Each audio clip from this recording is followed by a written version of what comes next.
Mas se a coisa for para aquele Magnitsky Act, né, aquele do nome lá do Sergei Magnitsky, aí a coisa começa a ficar realmente esquisita, porque aí a pessoa se torna um pária no mundo, ele não consegue mais acessar o sistema global financeiro, porque todo mundo quer operar com os Estados Unidos, né? Então o negócio pode escalar muito rápido. Não é uma falsa expectativa, não é milagre. Mas a batata do Alexandre de Moraes já começou a assar. Ela já começou a assar. E não só dele. Isso é que é importante. Dos cúmplices. Fala pessoal, sejam bem-vindos. Começando mais um vídeo recheado de informações importantíssimas. Mas antes, inscreva-se agora mesmo no canal, deixe o seu like e compartilhe esse vídeo com o máximo de pessoas. Assim você vai estar me ajudando demais. Giro na tela e notícias a seguir.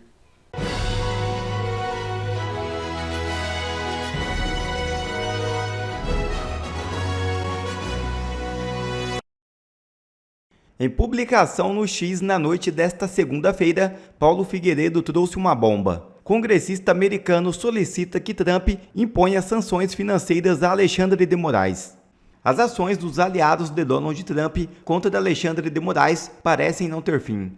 No mesmo dia que republicanos anunciaram que votarão nesta quarta-feira o projeto de lei que cancelará o visto de Alexandre de Moraes, o deputado federal americano Rich McCormick solicitou formalmente que a administração Trump imponha sanções ao ministro do Supremo Tribunal Federal brasileiro Alexandre de Moraes, elevando significativamente a pressão dos Estados Unidos sobre o judiciário brasileiro. Em publicação nas redes sociais, McCormick afirmou, abre aspas, o ministro do Supremo Tribunal Federal, Alexandre de Moraes, está usando o judiciário como arma para manipular a eleição de 2026, silenciando a oposição e protegendo o presidente Lula. A acusação contra Jair Bolsonaro não é justiça, é perseguição política, assim como o que foi feito com o presidente Trump.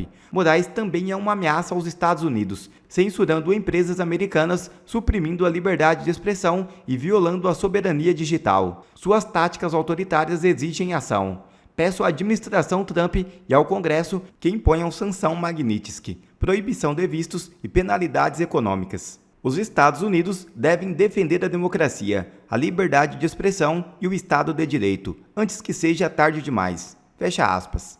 Segundo informações obtidas, McCormick enviou uma carta oficial à Casa Branca, solicitando formalmente a imposição de sanções ao magistrado brasileiro sob a lei Magnitsky, além de proibição de vistos e penalidades econômicas.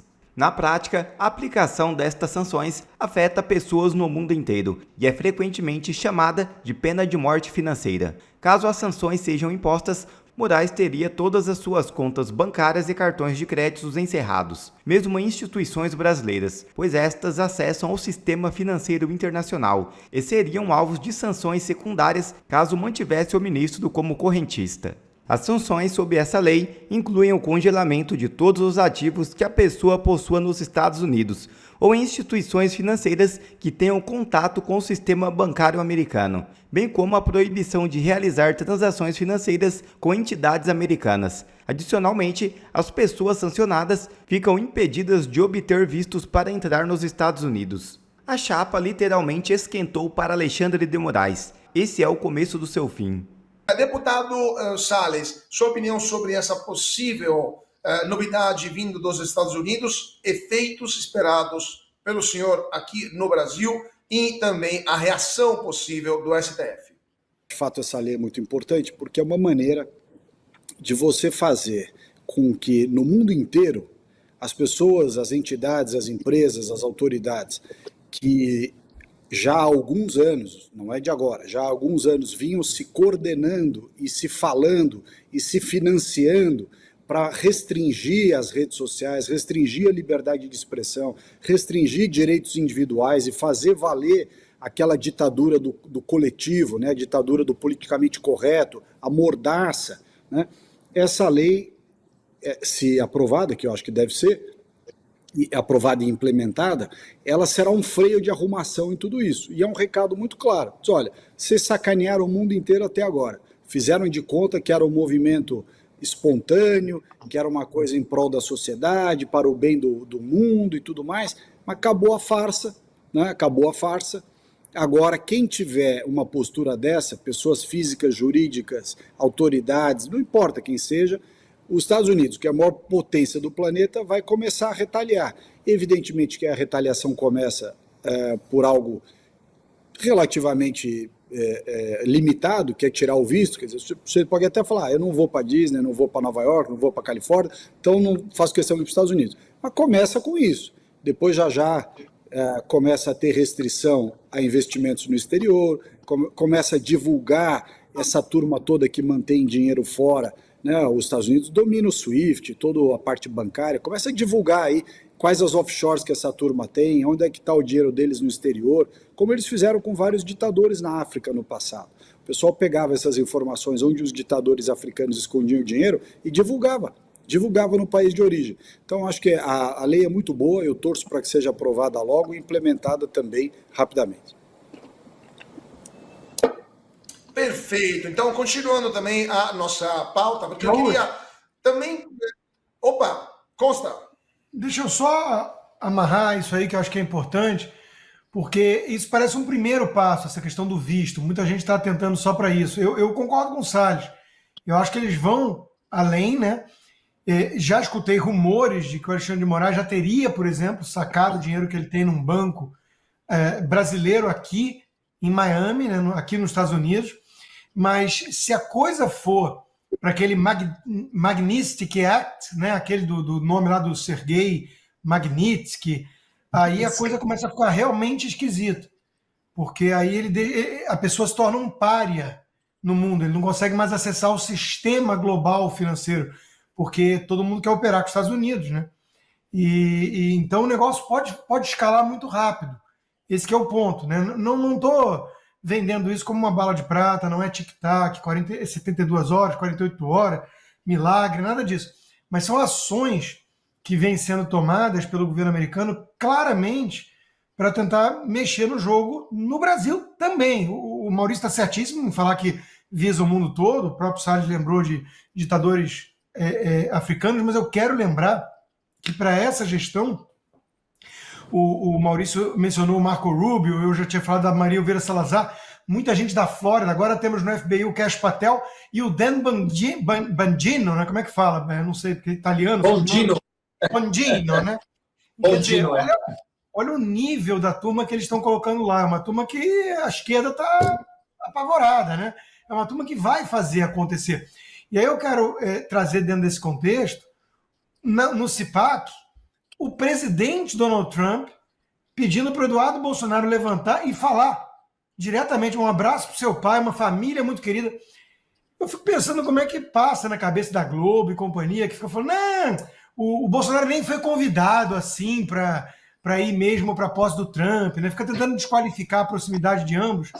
Pô, se não foi um recado claro, a empresa do Trump, que não estava sendo alvo de ações ilegais do Alexandre de Moraes para perseguir o Alan dos Santos, entrou junto com o Rumble, que esse sim estava na ação, que já são 2 ações agora aqui nos Estados Unidos, com um advogado que fala português fluente e que já atuou no Peru em caso da Lava Jato. Tudo coincidência. O Trump fala do Bolsonaro, manda um abraço, o Eduardo levanta, ele enche de elogio a família. Imagina, não estou nem ligando muito para o Brasil, né? Isso está muito claro que tem endereço certo. Então, de novo, não é uma falsa expectativa, não é milagre. Mas a batata do Alexandre de Moraes já começou a assar. Ela já começou a assar. E não só dele. Isso é que é importante. Dos cúmplices.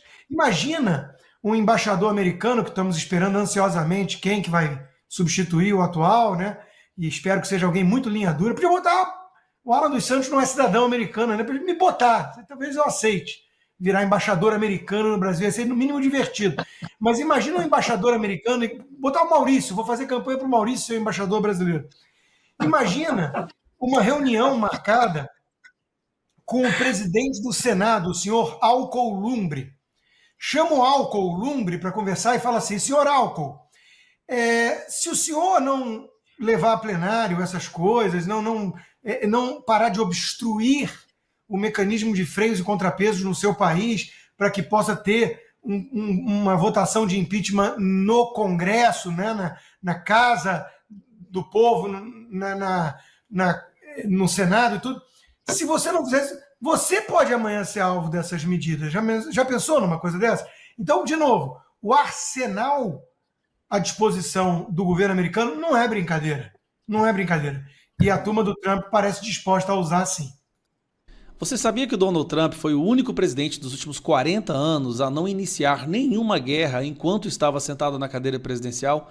Todos os outros presidentes, todos iniciaram guerras. Donald Trump foi o único que não fez isso. Embora a imprensa, a esquerda, a narrativa global era de que seria a Terceira Guerra Mundial, a verdade foi o oposto. Ele conseguiu trazer paz ao mundo. Bom, ele veio para o segundo mandato agora e está fazendo muito diferente. Ele está prestes e está querendo iniciar uma guerra global. Mas não é uma terceira guerra mundial com tanques e aviões e bombas, não. É uma guerra em defesa da liberdade de expressão. Tanto ele quanto seu vice-presidente J.D. Vance têm feito várias declarações no sentido de que eles não vão deixar que a liberdade de expressão seja cerceada em lugar nenhum do mundo. Porque eles entendem, como qualquer pessoa minimamente inteligente entende, que é através da censura que as ditaduras são implementadas. Pois bem, J.D. Vance foi recentemente em Munique fazer um discurso arrebatador onde ele denuncia que a União Europeia é hoje um dos ambientes mais hostis à liberdade de expressão. E por que eu estou falando isso?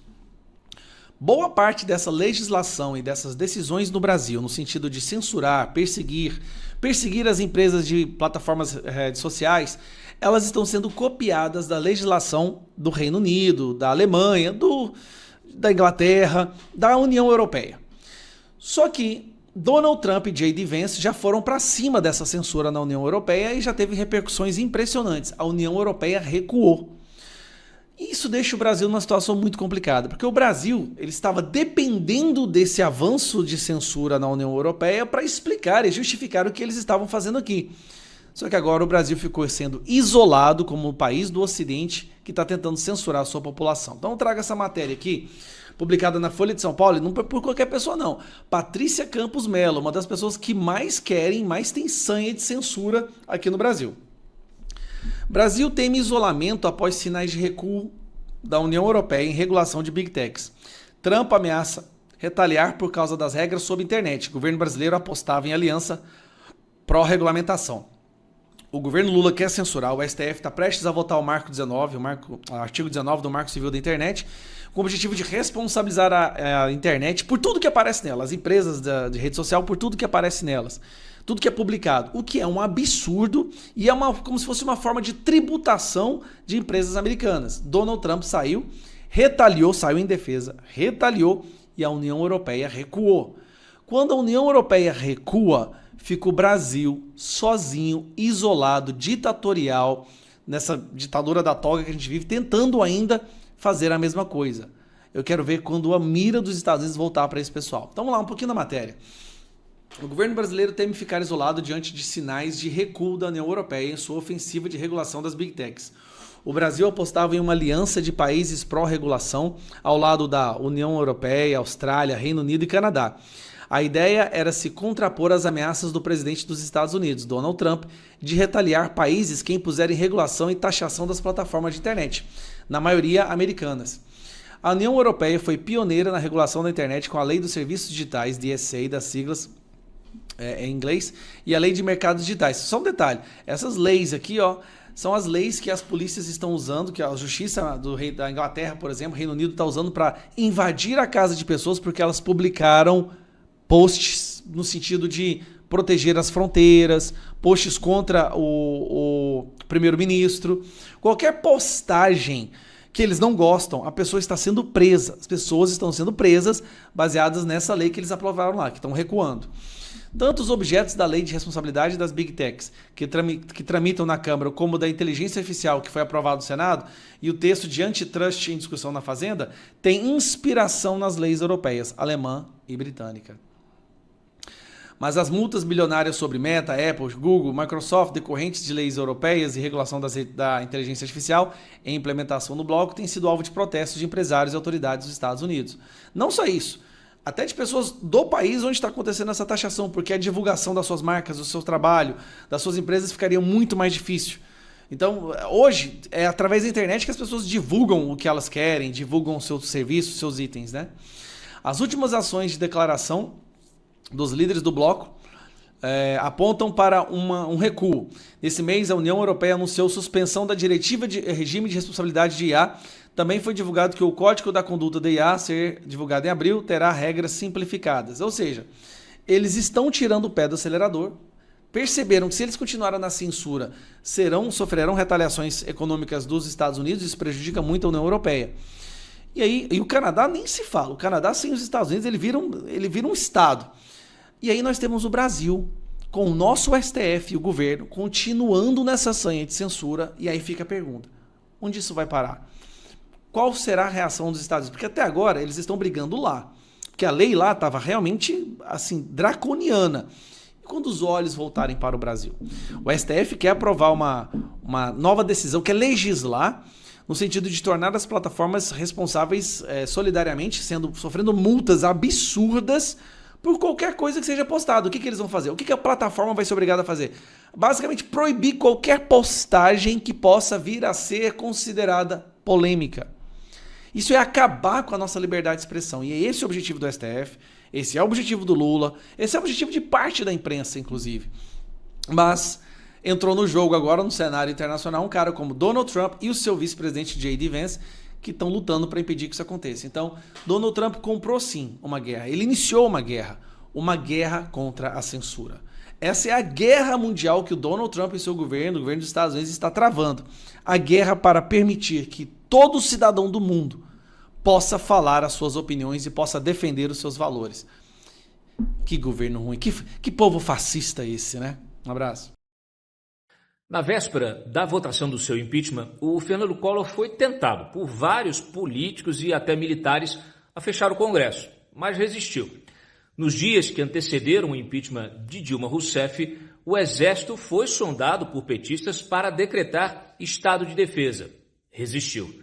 Agora, tudo leva a crer que Jair Bolsonaro também passou por provação semelhante e que até cogitou uma saída legal que impedisse Lula de tomar posse, mas desistiu. Essa versão é corroborada pelo ex-comandante do Exército, o general Marco Antônio Freire Gomes, cuja íntegra do depoimento só é conhecida agora, após a fantasiosa denúncia da Procuradoria-Geral da República. A Polícia Federal, Freire Gomes, relatou 2 reuniões em que Bolsonaro apresentou a seus comandantes versões da aplicação do artigo 142, cuja interpretação até então levantava dúvidas sobre o uso das Forças Armadas como poder moderador em crises institucionais. Nas 2, o general disse que não apoiaria aquele entendimento. O tema, de fato, era polêmico, mas nada teve de secreto. Por 2 anos, foi submetido a escrutínio público, explorado pela imprensa e debatido até no Congresso. Ives Gandra Martins deu inúmeras entrevistas defendendo sua aplicação. Rodrigo Maia até acionou a consultoria jurídica da Câmara para defender o contrário. Esse dissenso também estava presente entre os comandantes das forças, com o almirante Almir Garnier sendo simpático à ideia contra o entendimento do general Freire Gomes e do brigadeiro Batista Júnior. No alto comando, a divisão também era notória. Sem consenso jurídico e institucional, a tese da aplicação do 142 via decreto foi engavetada pelo próprio presidente da República, que sempre falou em jogar dentro das 4 linhas da Constituição. Alguns podem dizer que Bolsonaro cogitava um golpe constitucional. Outros acham que o STF foi mais rápido ao torcer a Constituição e as leis em vigor para descondenar Lula e reabilitá-lo politicamente. É possível que nunca cheguemos a um consenso sobre isso também. Afinal, como consta dos considerandos da própria minuta do decreto submetida aos generais, a Constituição de 1988 converteu a moralidade em fator de controle da legalidade. Sem uma, portanto, não há outra. A moralidade na aplicação da lei que trata dos crimes contra o Estado Democrático de Direito com base num contexto de cogitação e consultas, texto que substituiu a velha Lei de Segurança Nacional e que foi sancionado pelo próprio Bolsonaro, enquadra aquele que tentar, com emprego de violência ou grave ameaça, abolir o Estado Democrático de Direito, impedindo ou restringindo o exercício dos poderes constitucionais. E também aquele que tentar depor com emprego de violência ou grave ameaça o governo legitimamente constituído. Há algum ato de violência ou ameaça por parte do então presidente, mesmo nas reuniões com seus comandantes? Afinal, caso cedesse às pressões que partiam de todos os lados, Bolsonaro poderia ter trocado, numa canetada, todos os comandantes, todos os generais que discordavam da interpretação que lhe parecesse mais adequada. Em vez de submeter a minuta do decreto a tantas opiniões, poderia simplesmente ter reunido seu Estado-Maior e partido para o rompimento institucional. Um ditador golpista não pergunta, não faz reuniões, muito menos gravadas e televisionadas. Se faltou-lhe coragem para dar um golpe, a história poderia vir até a julgá-lo. Mas se insistir em condenar Bolsonaro pelo que ele não fez, o STF vai acabar transformando-o em herói. Quer ver mais conteúdos como esse? Então inscreva-se agora mesmo no canal e ative o sininho das notificações. Assim você não perde mais nenhum conteúdo que é postado aqui no canal. E também já deixe o seu like para o YouTube ajudar a divulgar o nosso trabalho. Fico por aqui e que Deus abençoe a todos. Brasil acima de tudo e Deus acima de todos.